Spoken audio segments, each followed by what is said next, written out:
This is not a normal Christmas morning. Don't pay attention to the decorations on the tree or the presents all over the floor.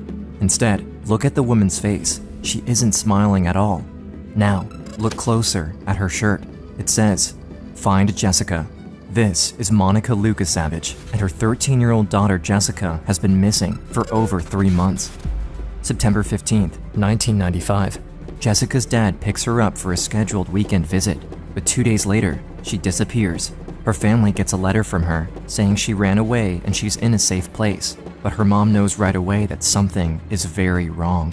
I know how my child speaks. I know how my child writes. It was her writing, but it sounded like it was dictated to her. Monica's ex-husband tells her Jessica was supposed to be going on a trip that weekend with a teacher's aide to meet with the publisher about her writing. There's no sign of him or Jessica, but her family won't give up their desperate search across the country that will last for over 100 days. It was horrifying to know that she could be anywhere. We found a bunch of receipts. He had a knife, rope, things that could be used to restrain somebody. The worst nightmare you'd ever want to imagine. I don't care if it's 10 years. I would still be looking for her. I will not let any negative thoughts come in at all. She will be back home. It's 1995. 13-year-old Jessica lives with her family in Eau Claire, Wisconsin. Her parents are divorced, and she spends most of her time with her mom. Especially while dealing with her parents' divorce, Jessica finds comfort in expressing her feelings through art and writing. She even joins a writing club led by a teacher's aide at school. September 15th, 1995, Jessica goes to her dad's house for a scheduled weekend visit. But 2 days later, Jessica's mom gets a call from her ex-husband. He says Jessica's missing, and he thinks she ran away. Her mom knows immediately that something isn't right, and she demands answers. He goes, "I think Jessica might have ran away from home." I knew that was nonsense, and I said, "Who is she with?" He didn't want to say right at first, and I yelled at him, "Who is she with?" He said, "Stephen Oliver." 1991, 4 years earlier, new neighbors moved in next door to Jessica, a man named Stephen Oliver and his son Ryan. Ryan and Jessica played together, and Ryan's dad got a job at the elementary school as a teacher's aide. He quickly recognized Jessica's talent and passion for writing, and she joined a writing club that he led. But as he spent more time with her, often separating her from her classmates, her mom quickly started to worry about the man's true intentions. I called Stephen Oliver and I said, "You're a nice person, but we just don't feel comfortable with this relationship, and so we're just gonna stop seeing you." He was very apologetic and wished us well. Shortly after Monica told him she didn't want him spending time with her daughter, the Olivers suddenly moved out of the house next door. Jessica and her mom both felt a sense of relief, but it was immediately replaced with fear when they found out where his new home was, right across from Jessica's dad's place. Chills went up and down my spine, and I thought, oh my God, there's something wrong with this guy. He had my daughter in his sights. I felt very afraid that he was going to do something. Monica brought her concerns to her ex-husband Dale, but he dismissed them, saying Oliver seemed nice and there's no need to worry. Monica even called an attorney to see if she could stop her ex-husband from letting the man visit their daughter, but it wasn't in her rights.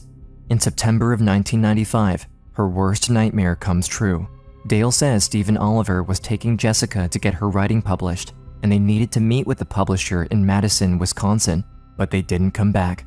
He hadn't told Monica anything about letting Oliver take her on a trip alone, and she never would have let her daughter go with him if she knew. They go to the police to report Jessica missing, and just days later, they get a letter from her. And it said, "Don't come look for me. I'm in a safe place. I know how my child speaks. I know how my child writes." It sounded like it was dictated to her. The letter makes it sound like Jessica did run away, but her mom has already been worried about Stephen Oliver, and she has a feeling there's more to the story. However, even she didn't know how much pain was really behind her daughter's writing. Jessica met Stephen Oliver when she was only in the 3rd grade, and no one else knew that what he did to her was much worse than just spending more time with her than the other kids. Nobody knew Oliver would pull me aside, follow me into his house, and then he would lock me up in one of the rooms, and then he would set me on his lap. I always went home feeling dirty and that I did something wrong. Oliver would criticize Jessica and take her to a different room to punish her. He manipulated her, saying she wasn't pretty or smart and that no one would ever love her. He sexually abused her, and he hit her if she didn't do what he told her to. He repeatedly told me that if I told anybody that he would kill my family members and then kill me. And I was terrified for that because I didn't want my parents to suffer. Jessica was lost. At such a young age, she was already dealing with what no child should ever have to go through, and she didn't know what to do. Because of Oliver's threats, Jessica didn't tell anyone that he was abusing her. All she could do to get through it was think of her family. She desperately wanted to keep them safe. The abuse went on for years, until Oliver decided to take her away from her family too. September 16th, 1995, Jessica's dad sent her off on a trip with Oliver, alone. Her family didn't know what was really going on, and her dad thought he was helping her with her schoolwork and writing. My dad set me aside, Oliver was there, and they said that, you're gonna go with him to get your book laid out and published. And I had asked, did my mom say it was okay? And they said yes, and I'm like, well, I don't think my mom would be okay with this, but I was a kid. I trusted what they said, so I did what they told me to do. Jessica obeys her dad, and she leaves with Oliver early in the morning. She dozes off in the car, holding on to the hope that he's telling the truth about taking her to meet with the publisher. But when Jessica wakes up, her worst fears are confirmed. He had my feet tied to the bottom of the car, and then my arms were tied behind my back. He told me, "You piece of shit. Nobody wants you, nobody loves you. You're never going home, and no one's going to be looking for you." So really scary feeling to know that you won't be seeing your family again. Jessica has no idea where they are or what he's planning to do. He tells her she has to call him Dad now, and that her name is Cindy Johnson, and he's Dave Johnson. My mind's racing 1,000 miles a minute, Why is this happening to me?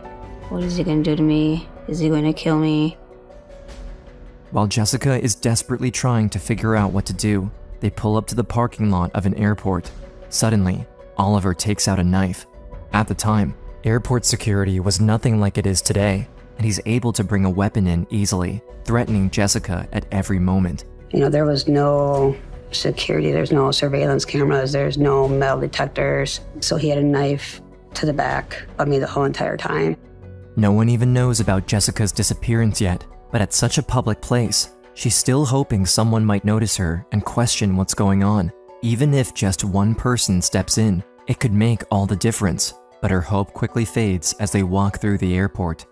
And we got through the airplane. I had to take my seat. Nobody questioned, where are you guys going? Where you're from? Is this your daughter? Nothing.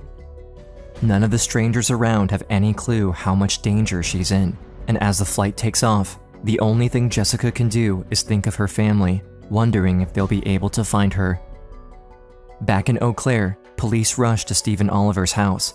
There, they find his ex-wife and his son. Stephen Oliver had his ex-wife reunite with their son, who Stephen Oliver had custody of at the time. He even had his ex-wife move into the home with the son. This wasn't a spur-of-the-moment thing. Stephen Oliver did a lot of preparation for this trip. They search the house, finding a series of disturbing receipts that make Oliver's plan more clear.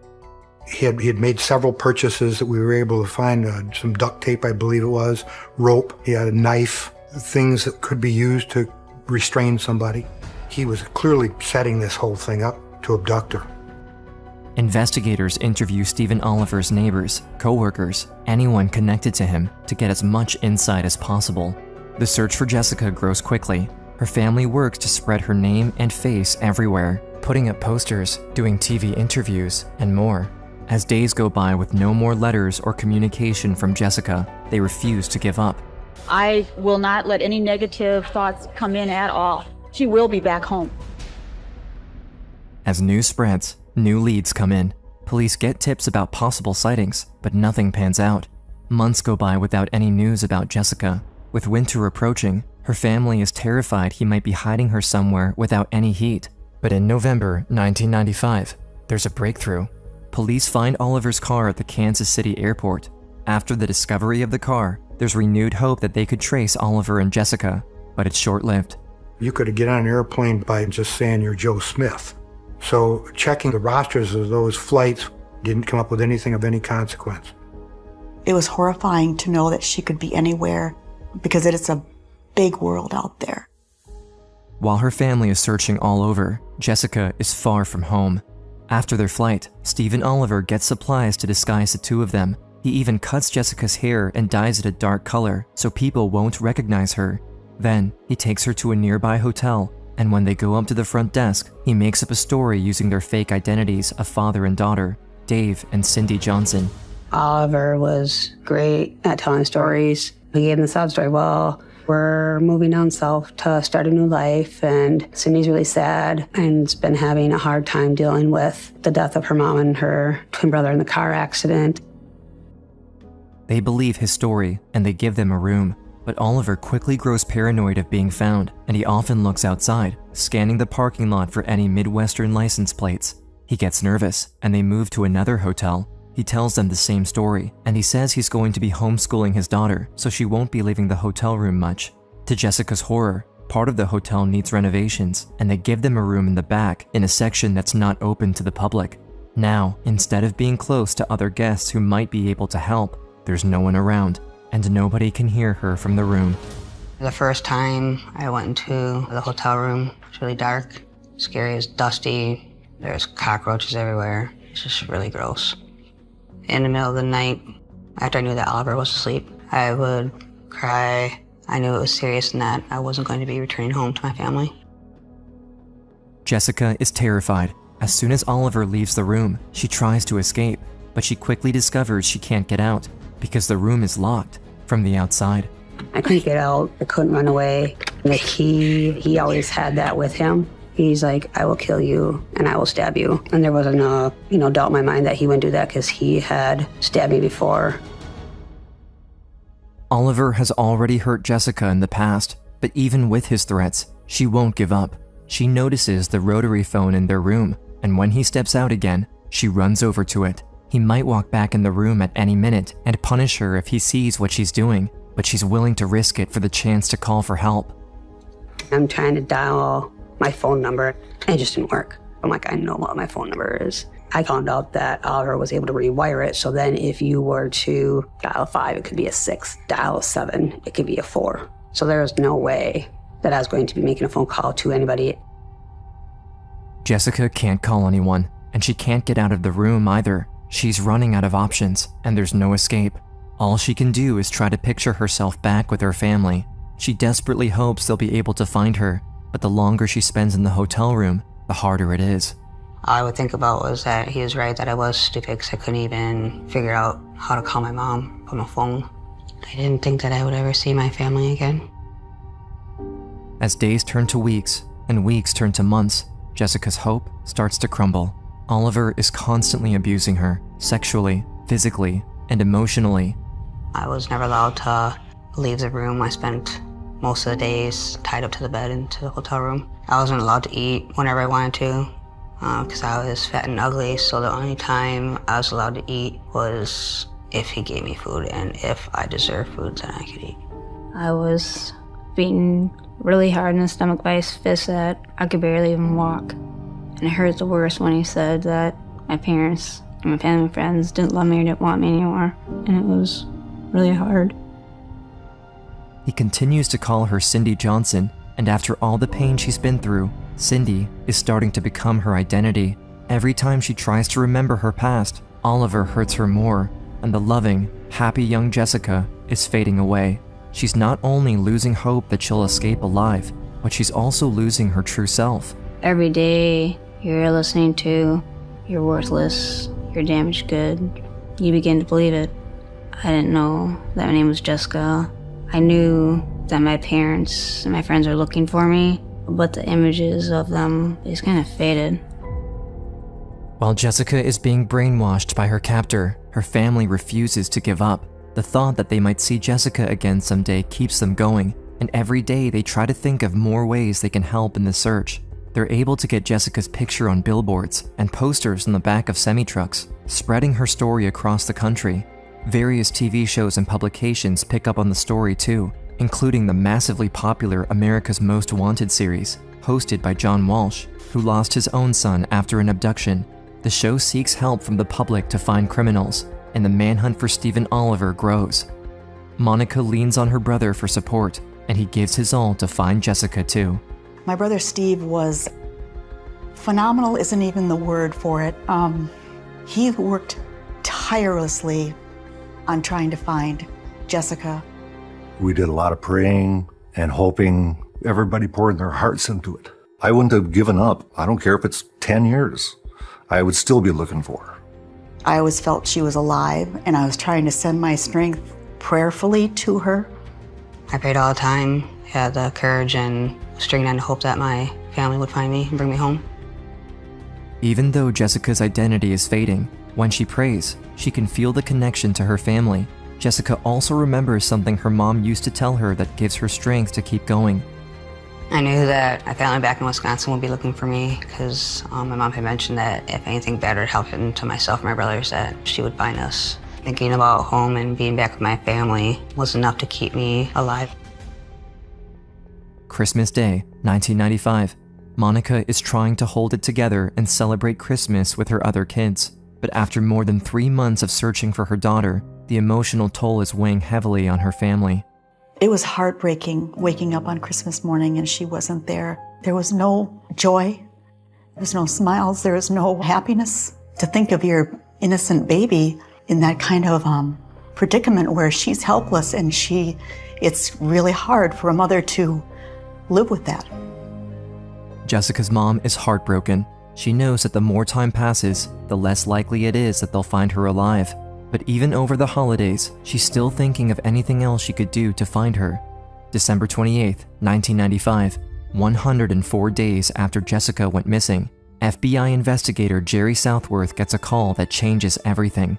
I got a call about 11 o'clock at night from America's Most Wanted, and they said, we think we got something here. There's a lady who says that she thinks she knows where they're at. She said, they're staying at that hotel. I know them under different names. Father and daughter, Dave Johnson and Cindy Johnson. I called the Houston office of the FBI. I told them, I said, I'm sure this woman's got it right. You're going to find her there. Back at the hotel, it's in the middle of the night. Jessica wakes up, confused and scared when she hears someone banging on the door. Oliver just said, don't you dare do anything, don't you say anything. And they knocked again, and they said, this is the FBI. I did not know that I was being rescued by the FBI. I just knew that some strangers are coming into the room. They flashed their badges. I was freaking out because I was like, okay, is this fake? Is this real? Am I actually going home? I was talking to my sister on the telephone, and we were planning on what to do next in our search. And my call waiting came in, and it was the FBI agent.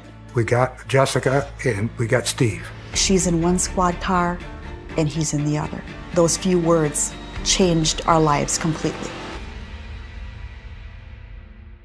Jessica is finally safe, but after being manipulated by Oliver for so long, it's hard for her to understand that she's truly being rescued. She's still terrified, and when they ask her for her name, she says it's Cindy Johnson. She doesn't even respond to Jessica anymore. They take her to the FBI field office and they show her pictures of herself. She's still lost in the nightmare of Cindy Johnson, but everything changes when they let her call her mom. When she hears her voice on the other end of the phone, after 3.5 long months without knowing if she would ever hear her again, it finally clicks. This is why she had the strength to keep going, the hope of seeing her family again. They didn't give up their search, and because of that, Cindy Johnson is no more. But then after she started talking to me, and I started to remember that my name was Jessica and that she was my mom, and I was really excited, and I knew I was going to be going home and seeing my family again. Jessica's mom gets the first flight she can to Houston. At the airport, she's finally reunited with her daughter after 104 days of not knowing if she was even alive. We were led down a hall and opened the door, and there she was. I saw my mom coming out of the airport, and I started running towards her, and I give her a big hug, and she's crying, I'm crying. I can still feel it to this day, the elation. Everything that we had lived for was standing right in front of me. It was a late Christmas miracle. Best day of my life. At last, Jessica is free from Stephen Oliver. She goes home, sleeping in her own bed for the first time in over 3 months without anyone hurting her. However, there's still a long healing process ahead. Things are hard for Jessica, and while enduring all the emotional trauma, she also has to deal with the physical damage from Oliver beating her. She has to get multiple surgeries, and even at school, Jessica gets bullied for what she went through. People criticize her for not being able to escape on her own, and they even say she's lucky for getting kidnapped because of all the attention it brought. I got ridiculed from junior high to high school to college. Why didn't you run? Why didn't you get away? I felt guilt. It's awful. They don't know what it's like to be in our shoes and to be kidnapped and traumatized. Jessica has a lot of bad memories associated with school. Not only is she bullied after her return home, but it's also where Stephen Oliver abused his position as a teacher's aide, using that as an excuse to get her alone. But with the support of her family and her other teachers at school, she's able to be stronger than her bullies. She learns that there are other trustworthy adults who truly want the best for her, and they help her to move on, refusing to let Oliver take over her future like he did with her childhood. In June of 1996, Stephen Oliver goes on trial. Jessica's testimony is crucial for getting him convicted. Oliver's lawyers try to argue that she went with him willingly and lured him to Texas. She has to relive what she went through, testifying for hours, but she bravely tells her story to make sure he can't hurt anyone else. He's sentenced to 40 years in prison without the possibility of parole. Before her kidnapping, Jessica loved doing art and writing. Afterwards, she finds herself again through working on art projects. She gets good grades at school and graduates college with honors, with a major in psychology and minors in sociology and criminal justice law enforcement. Because of all the abuse and trauma, doctors thought it was unlikely she would be able to have children, but she got married, and miraculously, she was able to have kids of her own. She still has times where she's reminded of the horrors she went through as a child, but she's surrounded by loved ones who helped her get back to being her true self. And today, she's an advocate for other survivors, doing all she can to prevent others from going through the same thing. It's very hard to relive the memories of what happened to my daughter, but it's better to talk about it, to release some of that, and mainly to help other people learn to prevent these things from happening again. I survived so that I could continue living a life and being a part of the community and with my family. I'm a symbol of hope to a lot of the parents out there that are still have missing kids out there. And for the kids that have returned home, it's not a lot. So talking to them gives them hope, makes them stronger. Today, I'll go and do speeches to the grade schools and middle schools and high schools about physical abuse, sexual abuse. And if I can have one person or 50 people come forward, all the pain and all the nightmares and stuff that I had to deal with just to do it, I think it's worth it. I had dreams of it being her wedding day. And I was standing at the front of the church, watching her walk down the aisle. And when her dad lifted her veil, she had no face. It started with a house fire, and then it was a murder, and then it was 2 girls abducted.